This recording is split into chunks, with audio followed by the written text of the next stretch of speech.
Welcome to I news. అదిరిపోయే news తో మీ ముందుకు వచ్చేసాం. మొన్న పహల్గామ్ లో ఎంత దారుణం జరిగిందో 26 మంది అమాయకులు బలైపోయారు. ఆ ఘటనతో దేశం మొత్తం ఉలిక్కిపడింది. అయితే మనోళ్ళు ఊరుకుంటారా? లేదు. సరిగ్గా 16 రోజుల తర్వాత మన సైన్యం గట్టిగా బదులిచ్చింది. దాని పేరే ఆపరేషన్ సింధూర్. వినడానికి కొంచెం కొత్తగా ఉంది కదా, కానీ దీని దెబ్బ మామూలుగా లేదు.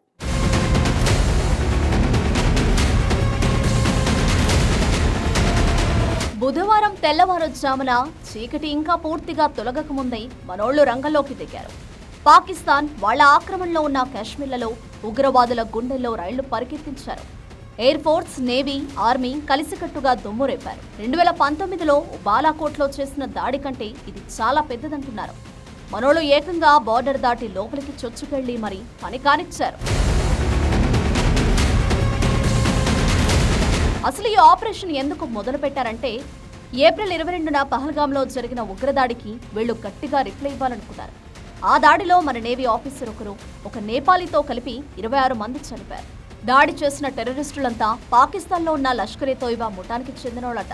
పాకిస్తాన్ గవర్నమెంటే వాళ్లకు సాయం చేస్తుందని కూడా అంటున్నారు. మన సైన్యం ఈ ఆపరేషన్లో మామూలు ఆయుధాలు వాడలేదు. అన్ని సూపర్ టెక్నాలజీతో చేసిన long range weapons, scalp cruise missile, hammer బాంబులు, ఇంకా కామికేజ్ డ్రోన్స్ కూడా వాడారు. స్కాల్ప్ రాకెట్ ఉందే, అది 250 కిలోమీటర్ల దూరం వరకు వెళ్లి శత్రువుల స్థావరాలను పిచ్చెక్కిస్తుంది. లోపలికి చొచ్చుకెళ్లి మరీ పేరుతుంది. ఇక హ్యామర్ బాంబులు, ఇవి చాలా స్మార్ట్. బలంగా ఉన్న బంకర్లు, పెద్ద పెద్ద బిల్డింగ్లు, టెర్రరిస్టులు ట్రైనింగ్ సెంటర్లుగా, ఆఫీసులుగా వాడుకునే స్థలాలను క్షణాల్లో నేలమట్టం చేస్తాయి. ఇవి 50 నుంచి 70 కిలోమీటర్ల దూరం నుంచి టార్గెట్ను గురిపెట్టి కొట్టగలవు. లోయిటరింగ్ మ్యూనిషన్స్ అంటే మన కామికేజ్ డ్రోన్స్ అన్నమాట. ఇవి గాల్లో తిరుగుతూ టార్గెట్ను కనిపెడతాయి. రిమోట్తో కంట్రోల్ చేయొచ్చు, లేదా అవి ఆటోమేటిక్గా శత్రువులను గుర్తించి పేల్చేస్తాయి. మనోళ్ళు ఈ ఆపరేషన్లో ఒకటి అరా కాదు, ఏకంగా 9 స్థావరాలపై దాడి చేశారు. అందులో 4 పాకిస్తాన్లో ఉంటే 5 వాళ్ల ఆక్రమణలో ఉన్న కాశ్మీర్లో ఉన్నాయి. మన ఆర్మీ మాత్రం పాకిస్తాన్ మిలిటరీ స్థావరాలను టచ్ చేయలేదండోయ్. కేవలం టెర్రరిస్టులు తిరిగే ప్లేస్లను మాత్రమే టార్గెట్ చేశారు. బహవల్పూర్లో ఉన్న మార్కజ్ సుబానల్లా, ఇది జైషే మహమ్మద్కు మెయిన్ ఆఫీస్ లాంటిది. అక్కడే వాళ్ల పెద్ద పెద్ద లీడర్లు ట్రైనింగ్ ఇచ్చేవారు. మురుత్కేలోని మార్కజ్ తైబా, ఇది లష్కర్-ఏ తోయిబాకు పెద్ద క్యాంప్. 200 ఎకరాల్లో ఉంటుంది. టెర్రరిస్టులకు బ్రెయిన్ వాష్ చేసేది, సామాన్లు దాచేది, ప్లాన్స్ వేసేది అంతా ఇక్కడే. అందుకే దీన్ని గట్టిగా కొట్టారు.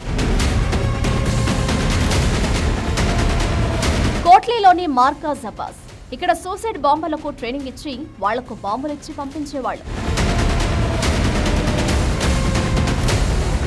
ముజాఫరాబాద్లోని సయ్యద్నా బిలాల్, షావాయే నల్లా క్యాంపులు, ఇవి మన దేశంలోకి టెర్రరిస్టులు చొరబడడానికి మెయిన్ దారులు.